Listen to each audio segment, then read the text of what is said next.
Olá, vocês já me ouviram falar aqui sobre a importância da equipe multidisciplinar no tratamento de pacientes com câncer de cabeça e pescoço. Então hoje a gente vai seguir numa série de vídeos onde eu vou estar convidando diferentes profissionais para falar da importância e qual é o papel da sua especialidade no tratamento desses pacientes. E hoje é um prazer ter a doutora Caroline Peixoto, que é fonoaudióloga e especialista em oncologia, para falar para a gente qual é o papel da fono no tratamento desses pacientes. Carol, obrigado por ter aceitado estar aqui comigo hoje.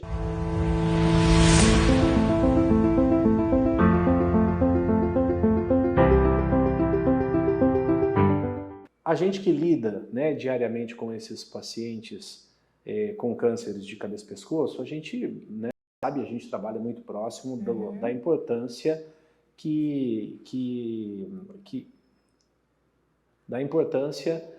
da fono, não só durante o tratamento, mas também depois que termina o tratamento. Porque esses pacientes ficam disfuncionais, principalmente em relação à deglutição e à fala, e vocês têm um papel fundamental em reabilitar esses pacientes. Então eu queria que você falasse um pouquinho sobre esses dois papéis da fono, em relação à questão da deglutição e em relação à reabilitação vocal. Primeiro vamos falar de deglutição, né? A gente faz muitas vezes, esses pacientes são submetidos a diferentes tratamentos, como cirurgia, como químio, rádio, e eventualmente eles desenvolvem uma dificuldade em engolir, né? Como é que você trabalha essa disfagia, essa dificuldade de deglutir desses pacientes? Tá certo. Bem, primeiramente eu gostaria de agradecer a oportunidade de falar sobre a minha atuação, com os pacientes com câncer de cabeça e pescoço, de abrir esse canal para que a gente possa divulgar. Eu observo o quanto a comunicação e a informação é importante no processo de tratamento desses pacientes, no plano de cuidado desses pacientes, nessa jornada, porque é uma jornada que acontece desde lá do momento do diagnóstico. Então, hoje, a fonoaudiologia, a gente atua com esses pacientes desde antes do tratamento, exatamente para que esses pacientes possam ter as informações e que possam, de alguma forma, iniciar um trabalho. Às vezes as pessoas associam a exercício, mas não necessariamente a exercício, mas também de avaliação da deglutição. Muitos chegam para o diagnóstico com alguma queixa de deglutição. Às vezes é inclusive um dos primeiros sintomas. Então eles chegam, estou com dificuldade para engolir, minha voz está rouca há 15 dias, 20 dias, 3 meses. E aí sim eles vão buscar acompanhamento médico e acabam vindo a descobrir o diagnóstico, né? Então, a nossa atuação, ela atua desde antes do tratamento, exatamente para que a gente possa avaliar esse paciente e ver quanto à deglutição, se existe segurança ou não para se alimentar. Muitas vezes eles chegam já emagrecidos, então isso também é um outro sinal. Então a gente já observa que essa deglutição, ela não está cumprindo ali o papel que é manter o aporte nutricional e hídrico desses pacientes. Então, acho que para a gente falar de dificuldade, principalmente para informar os pacientes, é a gente entender que deglutição, ele é um processo que envolve uma musculatura, e envolve várias estruturas. E que ela tem, inclusive, uma fase que a gente fala de antecipatória. Então, até o fato da gente sentir o cheiro de uma comida, a gente acaba salivando, Então, a gente tem a fase oral, a fase faríngea e a fase esofágica. E, com isso, uma cadência de contrações musculares, de uma coordenação com a respiração. Então, no momento que a gente engole, a gente tem um momento de apneia. Então, isso tudo precisa estar harmônico. E aí, quando o paciente tem um câncer de cabeça e pescoço na língua, então a gente imagina, se para engolir a gente precisa ter uma força na língua para ejetar esse alimento, então se ele tem eventualmente ali um tumor ou uma cirurgia, acaba vindo a prejudicar o desempenho e, consequentemente, uma possível alteração na segurança também desses pacientes. E eu acho que quando você fala de segurança, acho que para o pessoal, né, para ficar bem claro, é a segurança em relação a evitar que o alimento, ao invés de ser direcionado para o esôfago, vá para a árvore traqueobrônquica, ele vá para o pulmão, né? Que é a aspiração, né? Sim. E a laringe tem essa função, né? Na hora que a gente engole, ela fecha a nossa via aérea para que o alimento não vá para a via aérea e sim vá para o caminho onde devia ir, que é o esôfago. E o paciente que está engasgando, o engasgar, na verdade, é a comida indo para o caminho errado, é isso, né? Isso, exatamente. O engasgar, a tosse, na verdade, é um mecanismo de proteção que esses pacientes têm e para que evite a penetração ou a aspiração. Daí o papel do fonoaudiólogo também nesse processo de reabilitação. Então, pensando que a gente atende desde o pré-diagnóstico, pelo menos para orientação quanto à alimentação, teve o diagnóstico, então desde pré-tratamento, durante todo o tratamento, gerenciando, porque a gente sabe que o tratamento oncológico ele pode trazer algumas reações agudas e tardias, o que pode prejudicar também a eficácia na deglutição desses pacientes e, consequentemente, o processo de reabilitação. Então, dos pontos importantes no processo de reabilitação é exatamente trabalhar os mecanismos de proteção de vias aéreas. Então, ele precisa ter uma boa elevação laríngea, um bom fechamento glótico, e isso tudo a gente consegue avaliar através de uma avaliação clínica, estrutural e funcional, e em alguns casos com necessidade de exames complementares, como a videofluoroscopia e a videoendoscopia. Perfeito. E aí o paciente que tem a disfagia, né? Ele já fez a sua cirurgia, fez a químio, fez a rádio, eventualmente ele já está com uma gastrostomia ou está com uma sonda. Qual é o teu papel? O que você faz? São exercícios? É medicamento? É um aparelho? Como é que faz para melhorar e reabilitar esse paciente e ele poder voltar a engolir de forma segura? Cada vez mais a gente entende que as estruturas, ela precisa ser usada e usada com frequência. Então, existe o use ou perca. Perfeito. Então, por isso que cada vez mais difundido isso em termos musculares, né? E vale também para toda a musculatura aqui do arcabouço laríngeo. Então, a gente precisa sim realizar um fortalecimento dessa musculatura, mas não existe reabilitação de deglutição sem deglutição. Perfeito. Então, ele tem que engolir. Ele tem que engolir. Então, o paciente que tem dificuldade e que muitas vezes aspira, ele precisa, claro, isso é um acordo entre o paciente, familiares, os médicos e o fonoaudiólogo, da relação custo-benefício. A gente sabe que pode ter uma aspiração, mas a gente sabe também que é na frequência, às vezes utilizando estratégias como manobras terapêuticas, né? Ou um utensílio diferente, ou um volume, adaptar o volume, o ritmo de ingestão. Então, são algumas estratégias que a gente pode utilizar para que esse indivíduo comece a se reabilitar. Então, eu já tive casos, por exemplo, do paciente deglutir uma colherada por dia. Sim. 2 colheradas, mas o ideal é que não fique completamente com a via oral inviabilizada, claro, a não ser que ele tenha uma contraindicação absoluta. Mas se isso não acontecer e se isso for um acordo entre toda a equipe, a gente começa a estimular, então a gente usa essas estratégias para que ele possa ir reabilitando, né? Tem casos muito difíceis, mas cada vez mais a gente consegue perceber que usa e usa com frequência. Perfeito. É uma musculatura. É uma musculatura. Né? O músculo que não é usado atrofia, né? Então ele precisa hipertrofiar essa musculatura, ou recuperar a atrofia dessa musculatura que foi perdida eventualmente ao longo do tratamento. Né? Exatamente. Mas muito bom. Falamos de disfagia, o papel da fono. Agora vamos falar de voz. Né? E não é incomum alterações de voz no paciente que tem, por exemplo, um câncer de laringe. O paciente, às vezes é o primeiro, você já comentou, o primeiro sintoma é a rouquidão. Ele procura atendimento por conta da rouquidão e às vezes procura o fono, Sim. que faz eventualmente o diagnóstico ou a suspeita inicial do diagnóstico. Mas também tem o caso extremo, que é aquele paciente que tem uma obstrução da via aérea superior e necessita de uma traqueostomia. Né? A traqueostomia é aquela aberturazinha que o cirurgião de cabeça e pescoço faz na traqueia, que é basicamente para ultrapassar a região que está obstruída pelo tumor. Né? Então faz-se um cortezinho na traqueia e é inserida uma cânula para que o ar entre direto ali na traqueia, não precise da via aérea superior. E também tem o caso de um paciente que precisou ser operado por conta de um câncer de laringe e tirou a laringe. Ele não tem mais a laringe e esse caso vai ficar com a traqueostomia em definitivo. Né?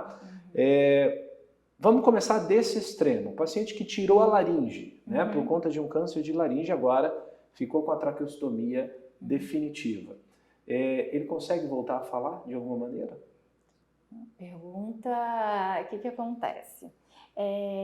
Em alguns casos, sim, de uma maneira sem precisar de nenhum dispositivo, que é o que a gente chama de voz esofágica. Sim. Então, os pacientes que tiram toda a laringe, fazem a ressecção total da laringe, os laringectomizados totais, existem 3 tipos de reabilitação para esses pacientes, né?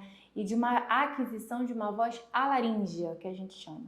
Através da voz esofágica, que é através de algumas manobras e exercícios que o fonoaudiólogo faz com esse paciente, a gente tenta promover essa comunicação. Posso dizer para você que não é fácil. Em termos de estatística, 40% dos pacientes conseguem realizar a voz esofágica. Eu acho que assim, vídeos de pacientes ajudam muito a eles entenderem todo o processo, e eu tenho a oportunidade de ter no ambulatório um grupo que a gente tem um grupo pré. Então, a gente consegue, inclusive em alguns casos, que esses pacientes eles sejam acompanhados antes da cirurgia, para eles entenderem de fato o que vai acontecer. Né? Então, a voz esofágica é um dos métodos de aquisição de uma voz alaríngea, assim como a colocação de uma prótese fonatória, tráqueo-esofágica, que fica localizada entre a traqueia e o esôfago, onde é feita uma incisão pelo cirurgião de cabeça e pescoço, e a laringe eletrônica, que é um dispositivo externo acoplado também a essa região, e aí vai depender muito do paciente. Então, se é um paciente laringectomizado total que passou por uma radioterapia e ele ficou com muita fibrose, às vezes esse dispositivo não consegue acoplar na região da fibrose, a gente precisa acoplar na bochecha, por exemplo. E aí fica com uma voz mais robotizada. Mas é importante que esse laringectomizado, até em termos de qualidade de vida, né? A gente que está em consultório há muito tempo, a gente escuta muitos relatos. E é muito angustiante não ter como se comunicar. Então, o ideal é que esse paciente, ao realizar esse tipo de cirurgia, ele pelo menos saia com a orientação do fonoaudiólogo com relação ao uso dessa laringe eletrônica. Perfeito. E, paralelamente, ele vai seguindo em terapia para aquisição da voz esofágica ou colocação da prótese traqueoesofágica. Bom, perfeito. Então, assim, a gente falou basicamente do paciente que foi laringectomizado, tirou a laringe, e a gente tem essas alternativas, né, para reabilitá-lo do ponto de vista de capacidade de fala. Mas também a gente tem aquele caso que ele tem uma obstrução, que às vezes é uma obstrução parcial, e ele precisa da traqueostomia, mas que eventualmente vai ser uma traqueostomia temporária. Eventualmente ele vai ser tratado, ele vai ser curado daquele tumor, e depois ele vai ser, essa traqueostomia ela vai sair, vai tirar a cânula, aquele buraquinho ele vai fechar. Né? Vamos falar desse paciente agora. Ele tem uma traqueostomia, mas não é um paciente laringectomizado total. Também é possível, existe algum dispositivo que elimine a necessidade dele colocar o dedinho na traqueostomia, na cânula, tapar a cânula e conseguir falar? Existe. A gente pode ter a cânula plástica, a cânula metálica e a cânula de silicone. E a cânula de silicone ela é muito utilizada durante a radioterapia, tanto é que nos casos, né, o paciente que inicia o tratamento e já faz uso de alguma cânula metálica, durante o tratamento ele precisa... Tem que trocar. Tem que trocar. E é interessante que tem alguns modelos de cânula que já vem com a válvula de fala. E por quê? Não só por uma questão de comunicação, mas lembrando da importância e da segurança quanto à deglutição, a gente sabe que o ar entrando pela traqueostomia, pela cânula de traqueostomia e saindo, diminui a passagem do ar pela laringe, consequentemente a sensibilidade está mais prejudicada, o fechamento glótico também, e esses são mecanismos de proteção das vias aéreas. Okay. Então, a importância de um paciente realizar uma radioterapia com uma cânula que tenha esse tipo de válvula, e é uma válvula específica dessa cânula de silicone, porque existe válvula de fala que utiliza na cânula plástica, que é utilizada com os pacientes internados, eu estou falando mais a nível ambulatorial. Perfeito. E durante o tratamento oncológico. Você trouxe ela aí para a gente ver? Vamos lá. Então vamos lá. Eu acho que é importante a gente entender que essa cânula, ela fica... Essa parte vai dentro lá é inserida, né? Uhum. Dentro da traqueostomia, fica aqui o buraquinho do lado de fora, né? O buraquinho do lado de fora, e é importante entender que esse diâmetro ele pode variar, e isso vai ser avaliado com um cirurgião, qual é o tamanho ideal para ele. Agora, é muito importante a gente entender a importância da endocânula também. Por quê? Para a higiene. Então, esse paciente, o ideal não é que ele tire toda a cânula, faça a higiene da cânula e depois coloque a cânula. O ideal é que ele fique com essa cânula e a endocânula que ele vai colocar e poder tirar para poder limpar essa daqui. Com que frequência você recomenda essa limpeza? Vai depender do quanto de secreção o paciente está apresentando, a gente, né? Exatamente. Se ele tiver com secreção a todo momento, a gente orienta várias que vá vezes ao dia. Várias vezes ao dia. E aí a gente sempre conversa e se alinha com a enfermeira. Perfeito. E com todos que estão no caso, para que esse paciente realmente evite. Porque o que pode acontecer é não ter a endocânula, ele ficar com uma secreção agarrada aqui e acabar tendo a rolha de secreção, né? E aí ele fica sem via para respirar, né? Já que se ele tá com a traqueostomia, é porque provavelmente na parte superior ele tá com algo que impeça, enfim, plenamente a ventilação. E aí ele tem a endocânula. E essa endocânula, a gente pode colocar esse dispositivo aqui, que é para o dia a dia mesmo. Então, ele fica viradinho aqui para baixo, então ele respira e protege. Um outro ponto importante, que a gente pode usar essa tampinha aqui, é porque a gente precisa evitar que pouse mosca. Então, é importante que o paciente tenha uma proteção, ou coloca uma máscara cirúrgica, ou um paninho específico para proteger e evitar que entre algum bicho ou alguma coisa assim. E o outro é a válvula de fala, então a gente consegue ver ela aqui fechadinha. É uma tampinha, né? É uma tampinha, uma tampinha diferente. É uma tampinha que tem uma membrana que abre e fecha. Conforme a respiração. Conforme a respiração. Então, a importância desse paciente utilizar esse tipo de dispositivo durante a radioterapia é porque evita que ele precise ficar colocando o dedo toda hora. Então, às vezes, a mão tá suja, né? Não é o ideal. E o que acontece muito, eles acabam não fazendo. Então, eles tentam falar com o traqueostoma aberto. Sim. Né?